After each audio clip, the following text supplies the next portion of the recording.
কুমারঘাটের Eklavya model residential বিদ্যালয়ের girls oh boys hostel পরিদর্শন করলেন ত্রিপুরা রাজ্যের জনজাতি কল্যাণ দপ্তরের মন্ত্রী বিকাশ দেববর্মা। পরিদর্শনকালে বিদ্যালয়ের ছাত্রীছাত্রীদের সঙ্গে কথা বলেন তিনি এবং বিদ্যালয়ের সার্বিক পরিস্থিতি সম্পর্কে খোঁজ খবর নেন। ছাত্রীদের কাছ থেকে জানা যায়, বিগত দিনগুলোর তুলনায় বিদ্যালয়ের পঠন-পাঠনের মান অনেকাংশে উন্নত হয়েছে এবং তাদের পরীক্ষার ফলাফলও এখন তুলনামূলকভাবে ভালো হচ্ছে।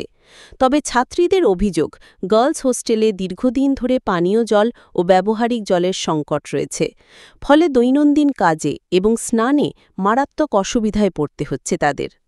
এই অভিযোগ শোনার পর মন্ত্রী বিকাশ দেববর্মা গভীর উদ্বেগ প্রকাশ করেন এবং হোস্টেলের দায়িত্বপ্রাপ্ত শিক্ষিকাদের প্রতি অসন্তোষ প্রকাশ করেন। তিনি হোস্টেল পরিচালনার সঙ্গে যুক্ত প্রধান শিক্ষক সহ শিক্ষক-শিক্ষিকাদের কঠোর নির্দেশ দেন, যাতে ছাত্রছাত্রীদের কোনো রকম অসুবিধা না হয় এবং দ্রুত সমস্যার সমাধান করা হয়।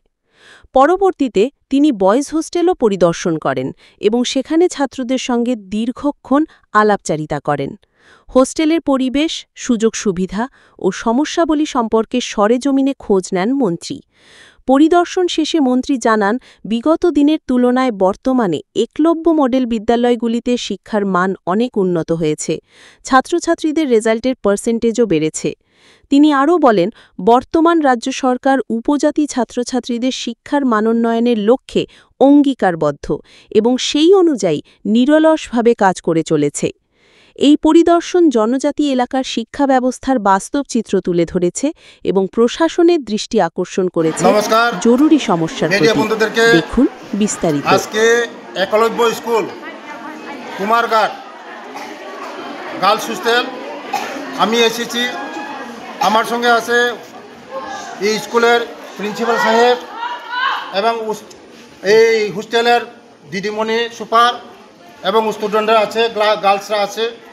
তাদের যে সমস্যাগুলি দেখার জন্য আমি এসেছি, তাদের কি কি সমস্যা আমি দেখেছি। তাদের এখানে বেশিরভাগ আমাদের এখানে জলের সমস্যা আছে। জলের সমস্যা ইদানিং ছিল, কিন্তু আজকে আমার প্রিন্সিপাল সাহেব বলেছে আজকে ঠিক হয়েছে। ওদের কোনো জনে অসুবিধা না থাকে, কারণ ওরা ভবিষ্যৎ করার জন্য আছে। আমাদের দেশের সম্পদ, ওরা দেশকে আগামী দিন এগিয়ে নিয়ে যাবে। দেশের সম্পদ, জাতির সম্পদ, রাজ্যের সম্পদ, এবং ওরাই আমাদের আগামী দিন, আগামী প্রজন্মের আমাদের ভবিষ্যৎ। তারা যদি মানুষ হয়, সমাজের তারা কাজ করবে, দেশের কাজ করবে। তার জন্য এসে দেখেছি তাদের পড়াশোনা, তাদের কিভাবে থাকা খাওয়া এগুলো দেখেছি।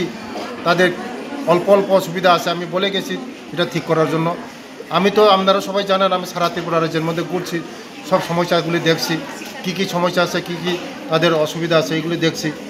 যে অসুবিধাগুলি এটা তুরন্ত এটা সুবিধা করে দেওয়া হবে, তার জন্য এখানে আসা কুমারঘাট একলব্য স্কুল। এই একলব্য স্কুল সিবিএসসি, খুব ভালো পড়াশোনা হয় এখানে। যারা রেজাল্ট করে, ভালো রেজাল্ট করে, ফার্স্ট ডিভিশন সেকেন্ড ডিভিশনই থাকে বেশিরভাগ। কারণ ওই স্কুলের ছাত্ররা যারা এখানে চান্স পায়, তাদের ভবিষ্যৎ হয়, তারা আর ফিরে তাকাতে হয় না। এখানে খাওয়া দাওয়া পড়াশোনা সব মানে সেন্ট্রালিস্ট নিয়মকানুনই হয়। আমার যারা ছাত্রছাত্রীরা আছে তাদের ভবিষ্যৎ, সুন্দর ভবিষ্যৎ গড়বে এখানে। Thank you.